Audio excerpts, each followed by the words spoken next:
Hello दोस्तों, आज हम आपको 50 प्लस भारतीय इतिहास संबंधित सामान्य ज्ञान प्रश्नोत्तर बताने वाले हैं जो आपके एग्ज़ाम के लिए बहुत ही यूजफुल हो सकते हैं। तो अभी तक अगर आपने हमारे चैनल को सब्सक्राइब नहीं किया है तो सब्सक्राइब कर लीजिए और बेल आइकन को प्रेस कर दीजिए जिससे आने वाली नोटिफिकेशन सबसे पहले आपको मिल सके। तो चलिए अपने क्वेश्चनों की ओर चलते हैं, लेकिन उससे पहले हमने अतुल माहेश्वरी रिलेटेड 2 वीडियो पहले ही बना चुके हैं। तो अगर आपने उन वीडियो को भी नहीं देखा है तो देख लीजिए, उसका लिंक डिस्क्रिप्शन बॉक्स में दिया गया है। तो चलिए चलते हैं अपने क्वेश्चन की ओर। जिसे आप देख रहे हैं, पहला क्वेश्चन है, धातु से बने सिक्के सबसे पहले प्रकट हुए थे। तो हड़प्पा सभ्यता में सबसे पहले ये प्रकट हुए थे। तो ये आपके एग्जाम में इस तरह क्वेश्चन पूछ सकते हैं। उसके बाद देखिए दूसरा है, उस गणतंत्र का नाम बताइए जो 6ठी शताब्दी ईसा पूर्व जातियों का राज संघ था। तो वह है वज्जी। उसके बाद तीसरा क्वेश्चन देखिए, एलोवेरा में प्रसिद्ध शिव मंदिर का निर्माण किसने करवाया था। तो राष्ट्रकूट शासक कृष्णा फर्स्ट ने।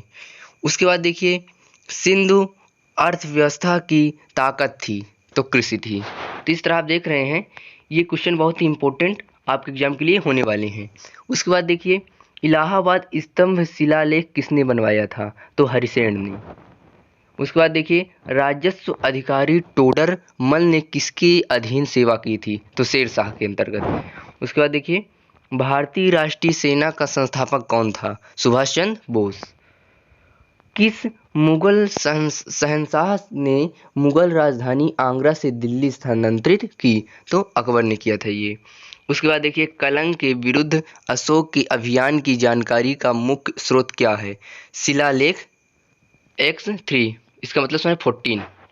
उसके बाद है, गंगाधर कला किसके अधीन फली फूली। तो कुषाण काल। उसके बाद है, किस सुल्तान ने सती प्रथा रोकने का प्रयास किया। तो मोहम्मद बिन तुगलक ने। तो ये क्वेश्चन आपसे पूछ सकता है। उसके बाद है, दूसरे एंग्लो मैसूर युद्ध में गवर्नर जनरल कौन था। तो वारेन हेस्टिंग्स।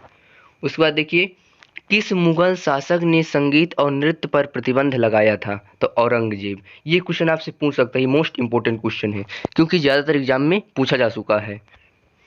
उसके बाद देखिए, तुलसीदास ने रामचरितमानस किसके शासन काल में लिखी। तो अकबर के। उसके बाद है, उस राज्य का नाम बताइए जिसने पहली बार युद्ध में हाथियों का इस्तेमाल किया। तो मगध राज्य था। उसके बाद है, ताजमहल किसके द्वारा बनवाया गया था। तो शाहजहां। तो आपको पता होगा, ये क्वेश्चन बहुत ही सिंपल है। उसके बाद है, उपनिषद शब्द का शाब्दिक रूप से अर्थ होता है। तो पास बैठना। उसके बाद है, जिस मनीषी पंडित ने दक्षिण भारत का आर्यीकरण किया वे थे। तो अगस्त्य थे।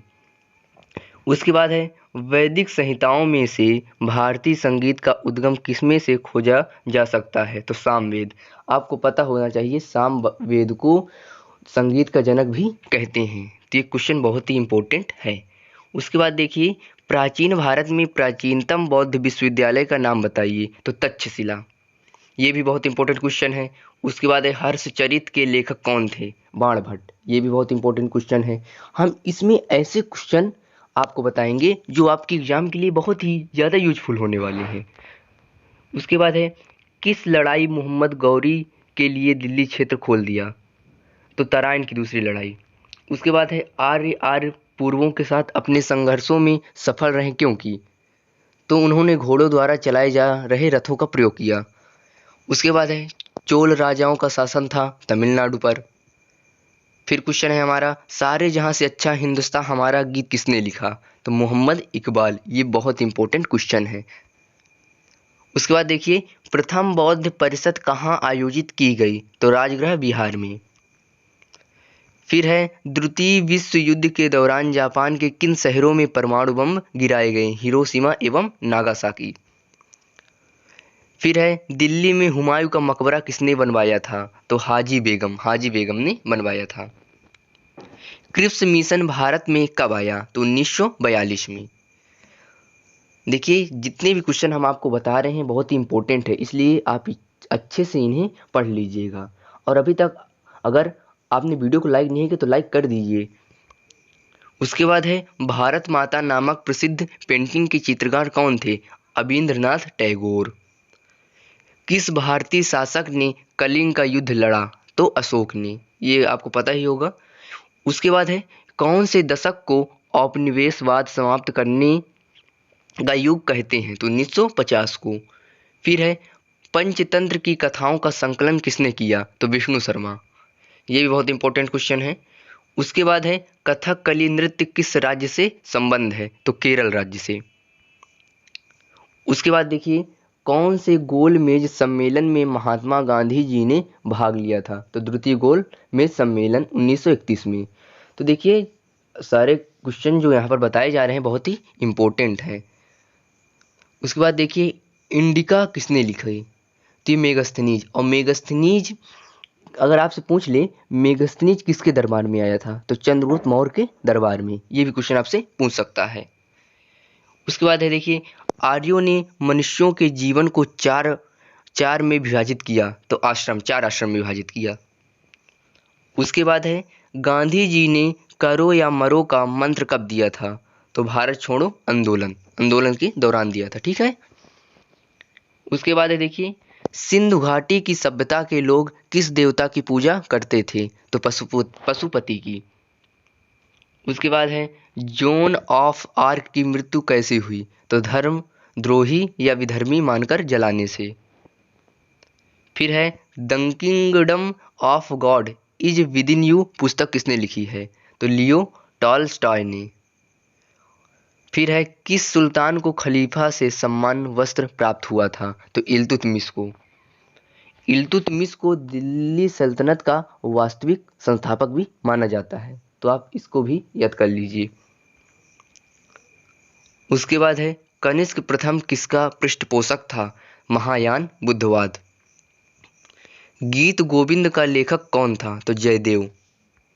उसके बाद है जब मार्गरेट थैचर प्रधानमंत्री थी उस समय किस देश के साथ ब्रिटेन ने फाकलैंड द्वीपों पर नियंत्रण प्राप्त करने के लिए युद्ध लड़ा? अर्जेंटीना। तो जो ये क्वेश्चन यहाँ पर आपको दिखाए जा रहे हैं आपके जो एग्जाम अतुल महेश्वरी आने वाला है उसके लिए बहुत ही यूजफुल हैं तथा अन्य कम्पिटिटिव एग्जाम के लिए भी ये क्वेश्चन आपके लिए बहुत ही यूजफुल होने वाले हैं। उसके बाद देखिए सूफी परंपरा में पीर से क्या आशय है? तो सूफियों की आस्थाओं के लिए लड़ने परंपरावादी शिक्षक। फिर है गुरु गोविंद सिंह द्वारा खालसा पंथ की स्थापना किस वर्ष में की गई थी? तो 1699 में। उसके बाद है महात्मा गांधी के राजनीतिक गुरु कौन थे? गोपाल कृष्ण गोखले। तो महात्मा गांधी के राजनीतिक गुरु थे। उसके बाद है 12 अप्रैल 1944 को सुभाष चंद्र बोस ने एक नगर में भारतीय राष्ट्रीय सेना का झंडा फहराया था। वह नगर इस समय किस राज्य या किस केंद्र शासित प्रदेश में है? तो अंडमान एवं निकोबार द्वीप समूह में। उसके बाद है भारतीय पुनर्जागरण का जनक माना जाता है। तो ये राजा राम मोहन राय को। तो आप देख सकते हैं 50 क्वेश्चन प्लस यहाँ पर आपको हमने बताया है। तो आशा करता हूँ वीडियो अच्छा लगा होगा। अगर अच्छा लगा है तो एक लाइक बनता है। इस वीडियो को लाइक कीजिए तथा अभी तक आपने हमारे चैनल को सब्सक्राइब नहीं किया है तो सब्सक्राइब कर लीजिए और बेल आइकन को प्रेस कर दीजिए जिससे आने वाली नोटिफिकेशन सबसे पहले आपको मिल सके।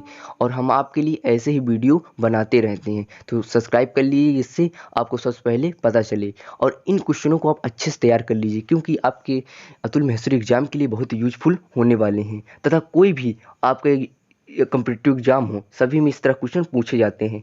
हम ऐसे ही वीडियो आपको प्रोवाइड कराते रहेंगे इसलिए चैनल को सब्सक्राइब कर लीजिए। Thank you.